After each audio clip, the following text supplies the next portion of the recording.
Hello, my ninth period class. So this is a video we're doing for the Algebra 2 Honors class. Just my patience and ability to deal with things on a very hot Friday is somewhat low. So I thought that this would probably be a pretty good compromise here. Today's kind of a review day. We are looking at things which are going to be on the Chapter 2 test. So what I did was I looked at some of our old historic Chapter 2 tests and kind of made lists of the concepts and related concepts, which even if they didn't make it onto the test, still might make it onto a new test. And I thought I'd go over those with you. So one of the first things that we covered was what we refer to as the boundary algorithm, where if I said something like x plus 1 is greater than 2, then I would think to myself, okay, let's find where x plus 1 is equal to 2. And that's not like a legal mathematical move. You can't just change one to the other. But what I am doing is I'm looking for the boundary, singular in this case, but in other cases, boundaries, which make this true.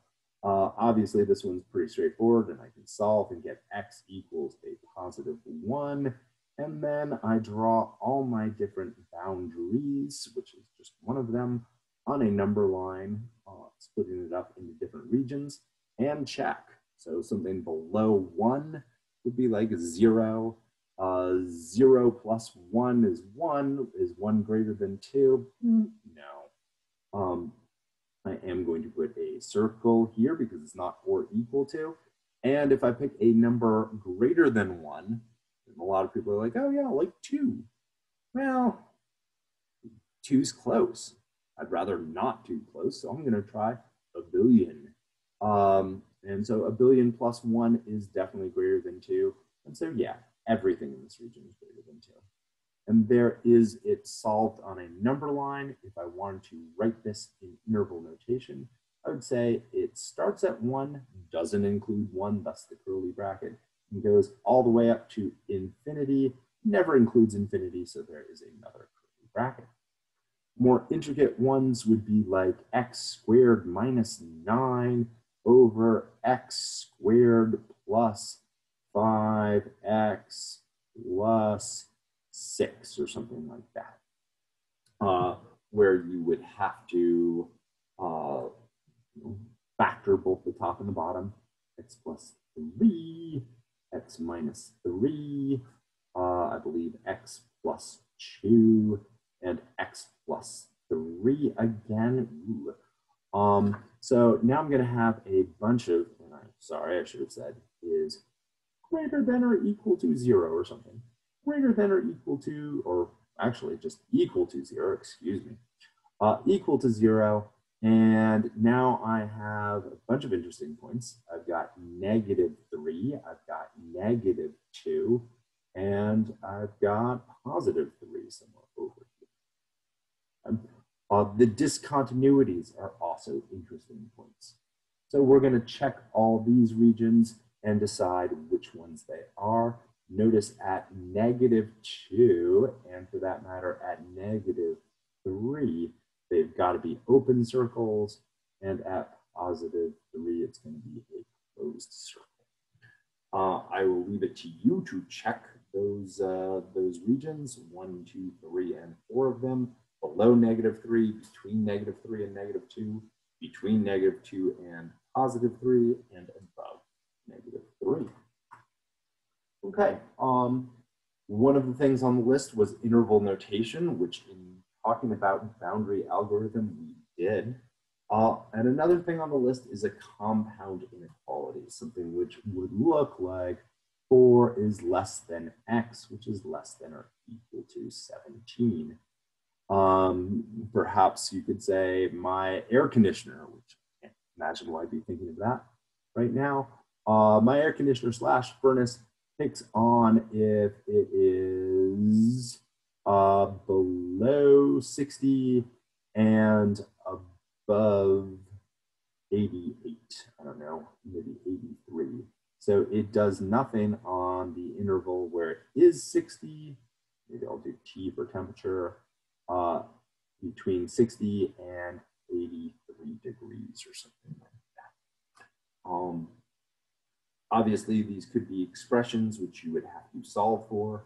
It's like an equation where there are different sides of the inequality, and what you do to one, you have to do to all of them, although there are 3 sides to this inequality. Okay, function notation is something which I feel I did not teach. I just went over and said, hey, do you guys know what this is? And I got a lot of nods. I have done this course for years, and no one's really seemed all too confused with function notation. 6x minus 5 or something like that. So if I said, what is f of 2? You would say, oh, well, it's really 6 times 2 minus 5. 12 minus 5, I believe to be 7. Wanged my head into a door right before I started this video, so yeah, who knows, maybe I'm a little off. On the other hand, if they say f of x equals 10 or something like that, that's not substituting 10 for x, that's substituting f of x, 6x minus 5, for 10, and I can figure out what value of x would get me there. Adding 5, dividing by 6, which is the same thing as dividing by 3, so I get a 5, and then dividing by 2 to get a 5 halves. Something of that nature. Word problems are definitely going to be on this as well as almost every other test. I often say that Algebra 2 is more abstract than Algebra 1, but it's not abstract to the point where there aren't word problems. The big ones include distance equals rate times time problems. Usually there are 2 different vehicles at 2 different rates, or 1 vehicle or person doing a trip somewhere and back. So different stuff to be aware of there. Definitely there are no shortage of those problems. If you're interested in practice problems, you may let me know and I can give you some up for you, but perhaps you won't need those. Coin problems, mixture problems, age problems, and digit problems are kind of all the ones that we have seen. If any particular one of those is vexing, again, I'm happy to help you out with them. The big deal is making equations which make sense and solving it from there. What was I going to say? Dimensional analysis is a phrase which we kind of gloss over, but is shockingly important. A distance plus a distance is a distance. Anything plus that same thing is more of those things. Oranges plus oranges are oranges. But if I do a distance divided by a time, then all of a sudden that's a rate. Distance times a rate is nothing. So if your equation doesn't make sense, then maybe you need to look into this dimensional analysis thing and make sure that you are adding apples to apples as it were. Okay, we quickly went through going from endpoints to midpoints. I will tell you that Mr. Reeves is a sneaky, sneaky individual, and he loves to show you how to do something one way and then ask you to do it in reverse to really make sure you have mastered it. So do not be shocked if something like that comes along. Needless to say, I couldn't give you a midpoint and ask you for both endpoints, but maybe I give you a midpoint and an endpoint and ask for the other one. Likewise, in the same unit, we learned things about distance formula. Hard to ask backwards, but you know, I'd be willing to give it a shot. And let me write down both of those formulas just so that we have it here and are clear. For the midpoint, I like the name midpoint because it's midway between 2 points, but I also like average point. So the average of my 2 x values is what I get when I add them together and divide by 2, comma, because it is a point, y1 plus y2 over 2. That is the traditional way of finding it. Distance we did in a number of different ways. I'm perfectly happy if you just recognize that it is Pythagorean's theorem and use that and change this equal sign into an arrow to say it goes to these. Or if you say that change in x, quantity squared, plus my change in y, quantity squared, equals my distance squared, that's a good place to jump off. Notice how similar those two things are.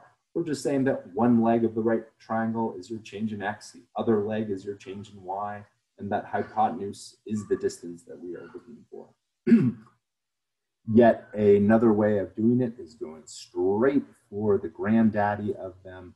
This is where I say x2 minus x1 quantity squared plus y2 minus y1 quantity squared.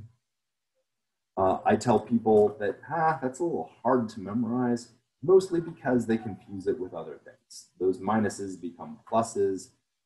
They subtract the x's from the y's. Now, there are, in quotes, mistakes you could make, excuse me, which wouldn't really affect anything. So there aren't really mistakes in that. Maybe you do your y's first and your x's second. No big deal. Maybe you do x1 minus x2. Also no big deal. In slope, you can do x1 minus x2, as long as you also do y1 minus y2. Here, it doesn't matter. They are mix and match, interchangeable. And that's all because we are squaring it. If I do it backwards, I'll get the negative of it, but once I square it, who cares? All right, those were really the big concepts. We are going to do some more work with exponents and radicals. Needless to say, I expect you to have some basic familiarity with those already, but we will press on next time we meet, which I believe is Tuesday. So other than that, have a good weekend. Ta-ta.